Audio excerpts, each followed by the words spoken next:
Fascinating. Shortly about NATO. Yeah, Larry, please. You know, I'm not sure I trust my own country. And I know that the Russian government is quite sincere in looking to pursue a diplomatic solution. What troubles me, and it's something that I continue to hear now from people in significant positions, just as the United States cynically developed a relationship with China in 1972 under Nixon, it was for the express purpose of going after then the Soviet Union wanted to make sure that they split them apart. I have heard several people, and I know that this Elbridge Colby, who is going to be like the number 3 person in the Department of Defense, that they see China as the enemy, and they believe that they can split Russia from China, and again, use you, not you personally, Mr. Minister, but the country, as a wedge against China.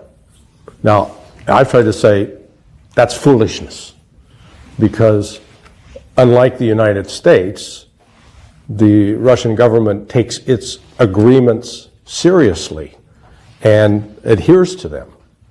So how do you think, what will be Russia's approach in juggling this let's call it subterfuge by the United States to, on the one hand, offer you a hand of friendship, but at the same time, they have not released their desire to destroy your country and to also use you cynically against the Chinese? Well, we have been through this, as you mentioned, in 1972, when Nixon wanted the relationship in this triangle to be like this. The relations between the US and China and the US and Russia, both must be better than the relations between Moscow and China. Yeah. A combination. Well, it's a nice philosophical construction, but the current situation is radically different. Yes.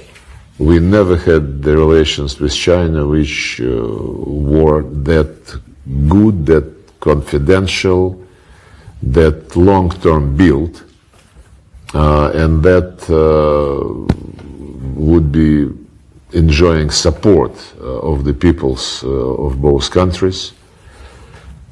The Americans know that we would not betray our commitments, legal commitments, but also, the political commitments which we develop with the Chinese. We have problems, we have difficulties in our relations, mostly because of the sanctions, because the companies want to avoid being punished. Some of the very promising projects, logistical, infrastructural projects in Siberia are being delayed, but we are not in a hurry. And the Chinese, of course, are never in a hurry. They always see over horizon. This is the national character, and we respect this. Actually, again, I wouldn't probably reveal a secret. When Biden and Putin met in June 21 in Geneva, it was in the middle of COVID-19 pandemic, coronavirus, what have you, and in a brief discussion, and with only the foreign ministers present, Biden said, I start rethinking the absolutism of democracy, because the countries who have authoritarian rulers, they cope much better with the COVID infection than we are. In our case, each state has some kind of leeway, and they decide to vaccinate or not to vaccinate. And the Chinese and Russia, he said, acted better than many others.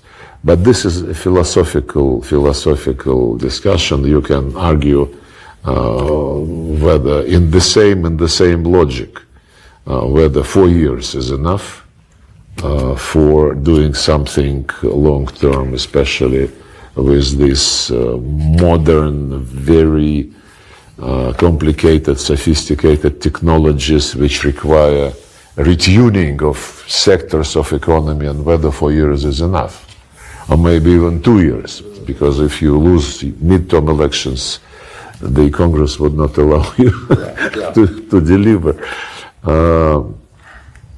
I don't know. I think the answer is let each nation choose its destiny, its future. It will be exactly in line with the United Nations Charter, which says sovereign equality of states, no interference.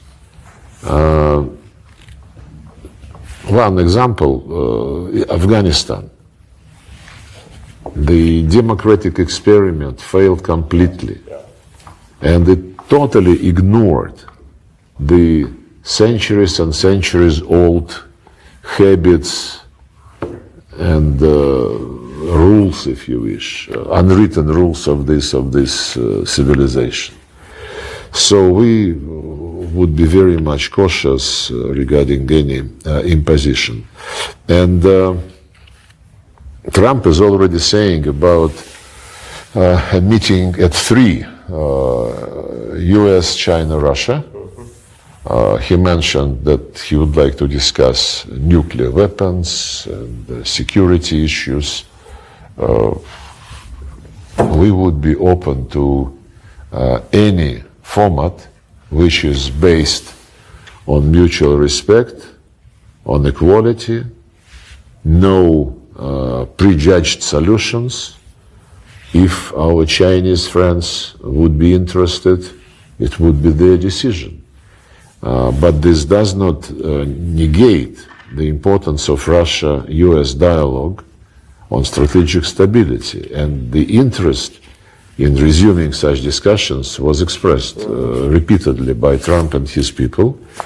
Putin, in response, said that it is the area where we have special responsibility, especially since in 1 year the START 3 treaty would be expiring. So it's a very different approach from the than Biden administration used to promote. They were saying, let's resume the implementation of the START treaty and let us visit some of your nuclear sites. We told them, guys, you declared us enemy, you declared the goal to inflict strategic defeat on Russia. They said, yes, but this does not preclude some tactical and technical visits. Trump's position, as I said at the very beginning, is that whatever differences we have, don't allow them to degenerate into a war, and whatever interests come the same way, don't waste the chance to develop this into some practical and useful. Yeah, so it seems, and Marco Rubio said it himself, we're walking into a multipolar world. And you said, the Chinese and to an extent the Russians as well, you always look at the horizon and ignore short-term developments. So in the horizon, do you think, and I know I'm getting ahead of myself, but do you think there's a possibility of in the next, let's say, 10 years, of not only normalization of relations between Russia and the US, but back to an alliance between the two countries in the next 10 years? That's something already people are talking about.